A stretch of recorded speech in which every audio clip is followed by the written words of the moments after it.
اعوذ باللہ من الشیطان الرجیم بسم اللہ الرحمن الرحیم۔ ناظرین کرام السلام علیکم ورحمۃ اللہ وبرکاتہ۔ انشاءاللہ تبارک و تعالی آج ہم لوگ پڑھیں گے شرح میعات عامل کے النوع الثانی۔ اب تک جو ہے وہ اس سلسلے میں ہم لوگ تقریباً جو ہے وہ 28 ویڈیوز بنا چکے ہیں۔ انشاءاللہ تبارک و تعالی یہ ہوگا ہمارا پارٹ نمبر 29۔ اب تک میں آپ کو بتا چکا حروف مشبہ بالفعل کتنے ہوتے ہیں، کون کون سے ہوتے ہیں، کہاں پر داخل ہوتے ہیں اور کیا عمل کرتے ہیں۔ پھر اس کے بعد میں نے آپ کو جو ہے انا اور انا کا استعمال، پھر لاکنہ کا، پھر کأنہ کا، پھر لیتا کا، پھر لعلہ کا، ان سب کے استعمالات میں نے آپ کو بتا دیے ہیں۔ پھر اس کے بعد ہم نے بات یہ کی تھی لیتا اور لعلہ کے بارے میں، مطلب یہ کہ تمنی اور ترجی کا فرق کرتے ہوئے میں نے آپ کو بتا دیا تھا۔ اس کے متعلق عبارت ہم نے لاسٹ ٹائم جو ہے وہ سالو کر لی تھی۔ آج کی جو عبارت ہے وہ یہ ہے کہ تدخل ما الکافہ، یعنی وہ جو کافہ ما ہے نا علی جمیعہا، اور یہ جو ہے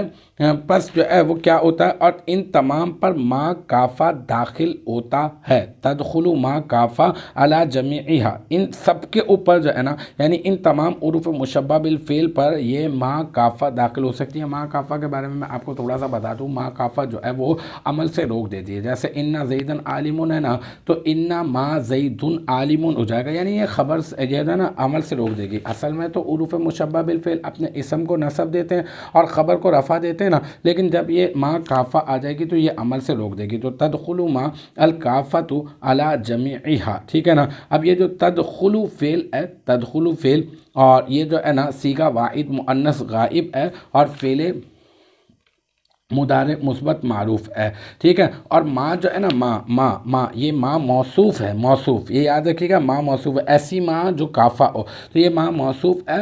اور یہ جو الکافہ ہے نا، اس میں الف لام برائے تعریف لے لیں، اور کافتن صیغہ واحد مؤنث اس میں فاعل، اس میں کافتن جو اس میں فاعل ہے نا، اس میں یا ضمیر مرفوع متصل مستتر راجع بسوئے موصوف، یعنی ما کی طرف لوٹ جائے گا، راجع بسوئے موصوف اس کا فاعل، پھر اس میں فاعل اپنے فاعل سے مل کر شبہ جملہ اسمیہ ہو کر یہ بن جائے گا ما موصوف کی صفت، پھر موصوف اپنی صفت سے مل کر یہ بن جائے گا فاعل۔ کیا بن جائے گا؟ موصوف اپنی صفت سے مل کر فاعل بن جائے گا۔ اور پھر علی حرف جر، جمیعی مضاف، اور ہا ضمیر مضاف الیہ، پھر مضاف اپنے مضاف الیہ سے مل کر آ ضمیر مضاف الیہ راجع بسوئے حروف مشبہ بالفعل، ٹھیک ہے۔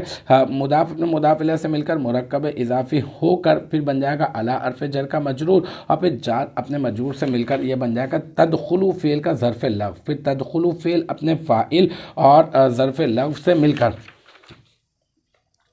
تدخل فعل اپنے فاعل، بلکہ تدخل میں جو ہے نا آپ جو ہے تدخل فعل ہے، ٹھیک ہے نا، ما جو ہے وہ موصوف ہے، کافہ صفت ہے، پھر موصوف اپنی صفت سے مل کر جو ہے وہ کیا بن رہا ہے، مل کر فاعل بن رہا ہے۔ یہ جو ہے نا تدخل فعل ہے، اور ما الکافۃ، یہ ما موصوف ہے، الکافۃ صفت، موصوف اپنی صفت سے مل کر یہ بن رہا ہے فاعل۔ تدخل فعل اپنے فاعل سے مل کر اور اپنے ظرف لغو سے مل کر یہ بن جائے گا جملہ فعلیہ خبریہ۔ تو الحمدللہ ہمارے پارٹ نمبر 29 بھی اپنے اختتام کو پہنچا۔ مجھے امید ہے کہ یہاں تک کی جو بات ہے وہ آپ کی سمجھ میں آ گئی ہوگی۔ انشاءاللہ تبارک و تعالی نیکسٹ ٹائم اگلی ویڈیو اگلی کلاس کے ساتھ ملاقات ہوگی۔ جب تک آپ اپنا بہت خیال رکھیے گا۔ وآخر دعوانا ان الحمدللہ رب العالمین۔